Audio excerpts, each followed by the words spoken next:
Hello, everybody. I hope you're doing great. Here's what we got going on today. So I know we started with that Desmos activity, so hopefully that was kind of fun. We're going to keep on going with our slope-intercept form. That's what today is all about. So hopefully I can go through this a little bit quicker. Haven't done that introductory activity, and things make a little bit more sense. So anyway, I hope it was fun. Sorry I'm not there with you. Busy day today, though. So gang, after we finish up with these, we've got the quiz prep for our quiz next week, and there's two parts to that quiz prep. One of those is in the book, and the other is just on the pencil paper. All right. So anyway, once you get done with this, you can go up and get that. All good things will happen. Okay. Pause this. Do the warm up. Right. I think we've got, let's see, 1, 2, 3, 4, 5, 6 questions. All right. So do that. Come back. We'll go over this, and things will be great. Okay, here we go. All right, find the slope for the line that passes through these points. So here we go. This slope is 7/4. All right, hopefully that was easy. Next one, find the slope of this one. This has a slope of 0. Okay, remember that's okay. It's not undefined. It really is 0. Okay, this one has a slope of -12/5. All right. Fourth one. Again, these are all just using our formula here. This one has a slope of... Yes, this one is undefined. What kind of line do we get with an undefined slope? We get a vertical line. Okay.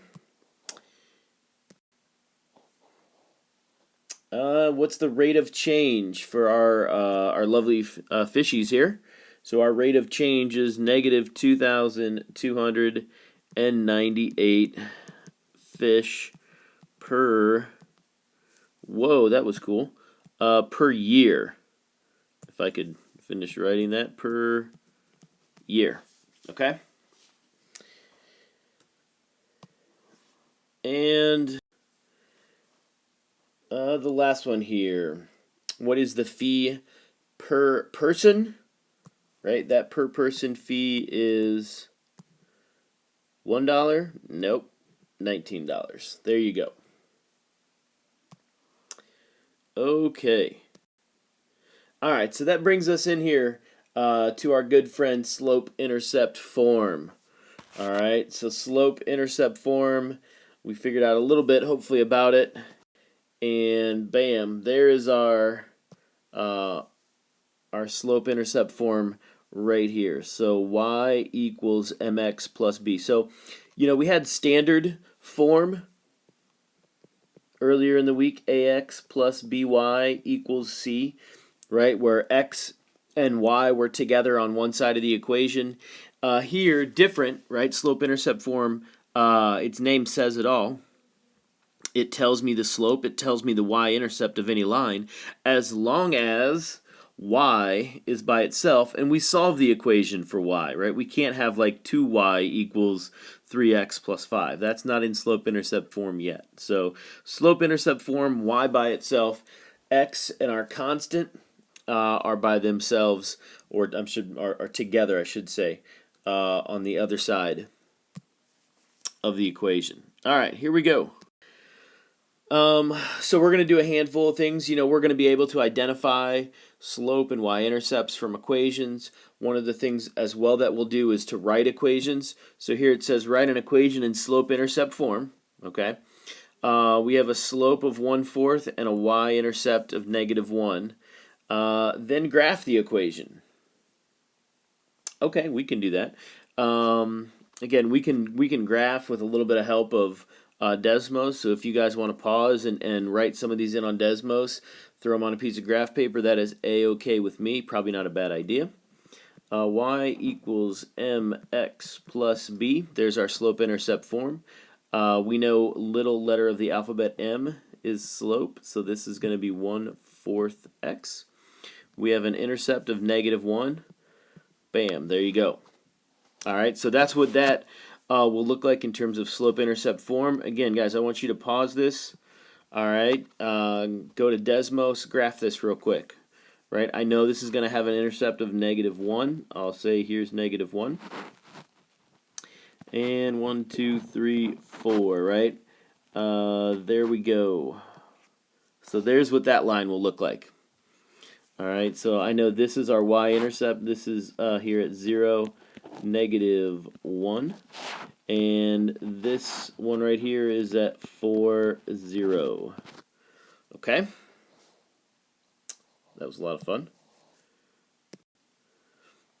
Graph the equation. Look, I just did that, right? Just a second ago. All right, so you can draw your lovely graph here. Again, people, all right, get comfortable, right, with this. We're not going to have to hand graph a lot of stuff. You know, we do a little bit of it here and there. But for the most part, you know, we don't need, you know, to burden ourselves with, you know, figuring out all this crazy stuff. Okay. Here's our next one. Write an equation in slope-intercept form. All right, so slope-intercept form. Slope is 4, y-intercept is 3. So again, both of these are positive numbers. So slope is 4. That's going to look like that. Y equals 4x. Just as it's written now, what's the y-intercept of this? If I don't do the rest of this problem, what's the y-intercept here? Well, if there's nothing there, of course, nothing means 0. So we would have a y-intercept of 0. Or in other words, this one would go through the origin. But in this case, they said, hey, could you make the y-intercept 3, positive 3? So there we go. So there's our equation for that one. Again, pretty straightforward. Now would like me to graph this one. All right. Check it out, guys. So we can graph this a couple of different ways. You know, if we were going to graph this, sure, let's go ahead and get this in slope-intercept form. So y equals mx plus b, right? It's easy for me to identify slope in the y-intercept once it's like that. Only thing I need to do is get rid of this 5. So we're going to subtract 5x from both sides. Alright, so subtract 5x. There it is as negative 5x plus 8. Again, this is not in slope-intercept form. I need to get rid of the 4, so everybody gets divided by 4. Everybody's divided by 4. And now this turns into, look, if you see a fraction here as your slope, just leave that fraction, right? Negative 5/4 x plus 8/4 is 2. Okay? Again, pause this, graph it on Desmos. Okay, I'm graphing it here for you. Y-intercept is 2, and I have negative slope, right? So 1, 2, 3. There's our 4 kinds of slope. Negative slope. Gonna look like this one right here. Okay? So let's see. There's gonna be I'm just gonna give myself some lines here. Okay. So this will be 1, 2, 3, 4, 5. 1, 2, 3. So somewhere down around here, my best friends. But bam, not a very straight line there, but you get the point. Again, you use Desmos, so your graph looks better than mine. I think everything's good there. Let's keep on going with our funness. Alright, graph this one. Again, like to put it in slope-intercept form for starters, so that means we've got to subtract. Alright, 3x from both sides, so we subtract it here. Right? Our literal equation work is paying dividends for us. And now we just need to divide by 2. Divide by 2, and there as well. Negative 3/2 x, so negative 3/2 is your slope. And 3 is your y-intercept. Alright, again, feel free to graph any of these on Desmos, right? But make sure you've got them in your notes, what they look like. So make sure you can do this stuff. Alright, here we go. This graph should look like here. And looks like right about there. Okay, there's what our line looks like, or our graph looks like. Again, these are all linear equations, so everything that we graph going to be a straight line. Okay, then we get to some of these weird ones. So anytime we have horizontal and vertical lines, we need to slow down and make sure we take our time. So graph y equals 7. Again, Desmos will do this for us. But in other words, every y value is going to be 7. So make some ordered pairs that have y values of -7, right? 2, -7. How about -2? If I can write -2, -7, right? So here's some ordered pairs that all have a y value of -7. I chose any, I could literally pick any x number I wanted to, right? Well, here's what we know, right? If we were to graph all of these points, 1, 2, 3, 4, -1 and 2, and -3 and -4, 1, 2, 3, 4, 5, 6, 7. There we go.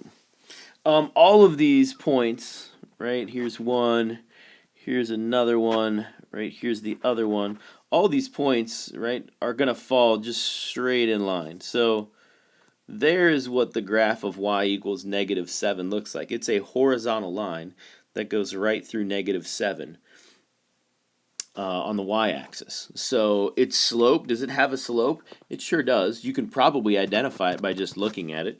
If not, we could use, any of these ordered pairs, y2 minus y1, x2 minus x1, right? But we would find this has a slope of 0, right? What is the y-intercept? Well, the y-intercept happens to be the ordered pair 0, -7, right? That's our y-intercept. Does it have an x-intercept? Absolutely not, right? It does not go through. It does not go through our x-axis, so therefore it can't possibly have one. Okay, graph 5y equals 10. So in order for me to graph this, I need to have it solved for y. So the only thing I need to do, just divide by 5 really quickly. 10 divided by 5 is 2. So again, this is another horizontal line. All right, and 1, 2.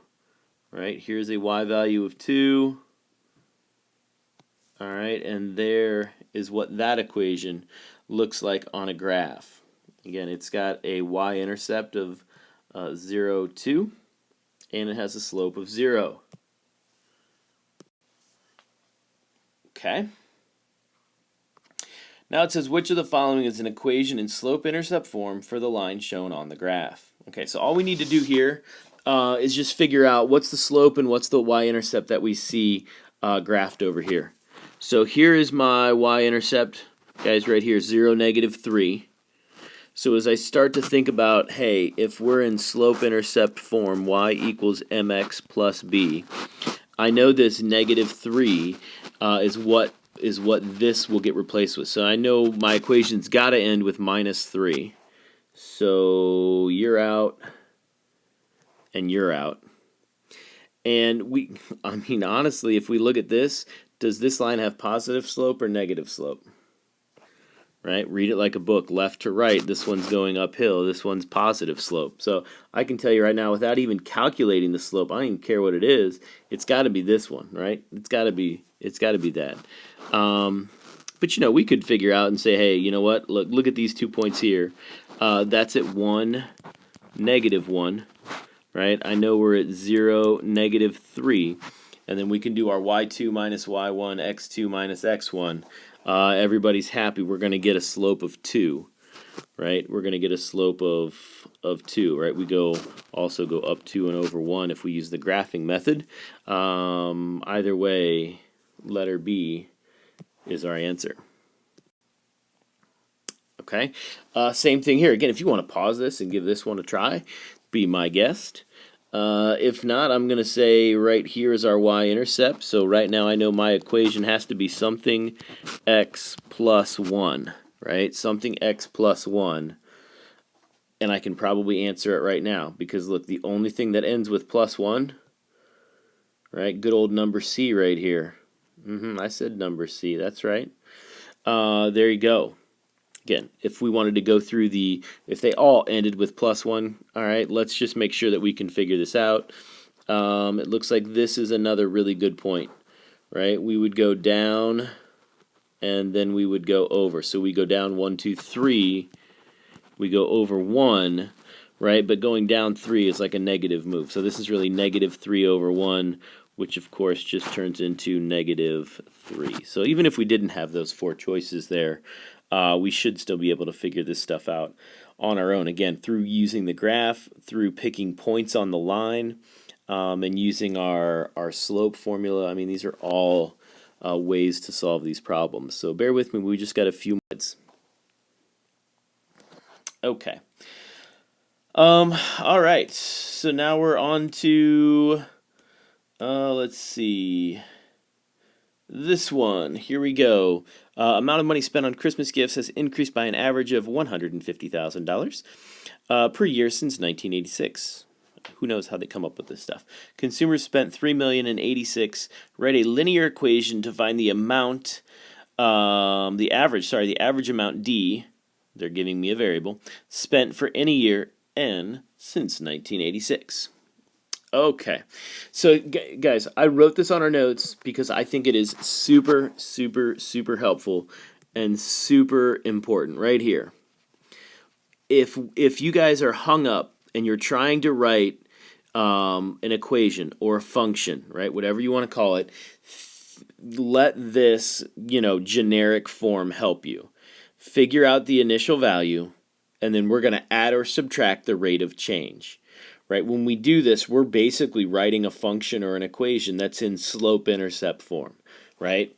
And in slope-intercept form, here's your mx, and here's your b value. So it's kind of backwards, but a lot of us, we can flip-flop those numbers back if we want.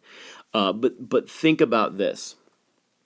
All right, so again, d, right, in this case, we think of, hey, y equals mx plus b. All right, mx is our rate of change. B is our initial value. Right now, it could be a positive or a negative number. All right, that's okay. Write an equation to find the average amount D spent for any year. N since 1986. So the amount of money we spend, D, is equal to our rate of change. So what is the change, or how much more, or average, right? Oh, look, I see an average right here. This is a context clue. Average of 150,000. Now we can use two different numbers here. I can use 150,000, or I can use this 0.15 and just know that, hey, whatever I get, that's going to be in millions. It makes no difference because I'm lazy. I'm just going to write the 0.15 number and know that if I get an answer like, 0.25, then that means, a quarter of $1,000,000, okay? So 0.15 N, right? This is our, ooh, I don't know why it's doing that again. That's cool. Yeah, let's be blue. There we go. Okay. So 0.15 N, right? There's, hey, we're at 1988. So now my N is 2, right? If we're at 1996, right? We're 10 years since 1986. Now my N value is 10. And then we're going to add to this our initial value.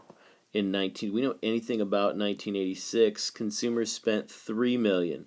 Now I used 0.15, so the $3 million is not going to be like 3 with a whole bunch of zeros after it. It's really just going to be plus 3, because remember, both of these numbers are in millions of dollars. That decimal point didn't show up very well. There you go. So that's good. If you wanted to write it with the larger numbers, guys, you absolutely could. It would look just like this. So 150,000 N plus 3 million. There you go. Okay, either way is fine, right? If this way is a little bit easier, I'm A-okay with that. Alrighty. Now it wants us to graph this scenario, right? So we can use the equation that we just had. Oh, look, we even made the right equation, guys. We're awesome, okay? So we've got, you see all of them have that 0.15N plus 3, all right? Which one is accurate? Well, we know we want to start at 3. It looks like all of them start at 3, so the plus 3 part doesn't help. The slope of 0.15 is a positive slope, right? So I can say it can't be letter C because this is going downhill. This has negative slope, so it's not that one. It can't be letter B because this has a slope of 0. So now it's got to be A or D, right? And how do we know? Right? How do we know which is which? Well, I'll let you guys take a quick guess at it if you'd like. But what we can do, let's find a nice place here. How about this right here? This looks to be roughly the ordered pair 3, 3.5. Okay? So again, years since 1986, so that's a 3. So if we plug in a, 0.15 times 3 plus 3, do we actually get, this 3.5 number in here? Right? Do we actually get that number? Well, 3 times 0.15 actually is 0.45. And when I add 3 to that, I get 3.45. And, if you look, this line looks like it goes just a little bit, underneath the 3.5. So, I would say that absolutely this is our graph here.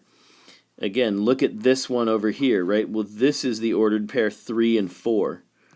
Right? 3 and 4. So mathematically, that doesn't fit because it can't be $4 million. It's got to be closer to $3.5 million like we see on the graph on A. So that's why letter D doesn't work, right? I used this point right here to help me with that.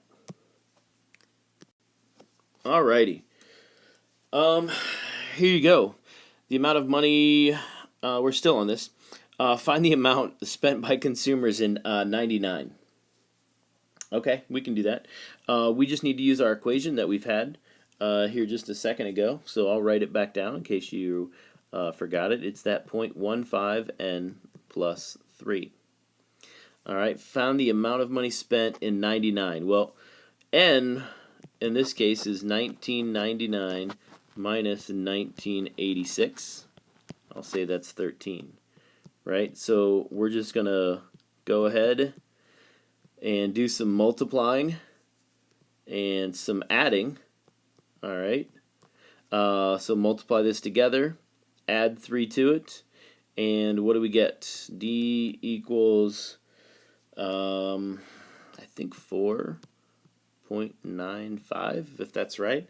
What is that in terms of a dollar amount, though? People remember, this is millions of dollars, so this would look like 4950. There we go.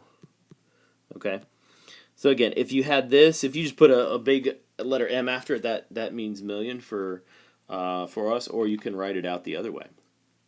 So anyway, so hopefully this wasn't too bad. Again, sorry I can't be there to hang out with you guys on this glorious, I think Friday now. But anyway, hope you enjoyed that. Remember, quiz prep coming up here pretty soon, so do that when you're done with this. And no homework other than making sure you're ready for the quiz, which we'll probably have on Tuesday. Okay? All right, guys, I'll see you later.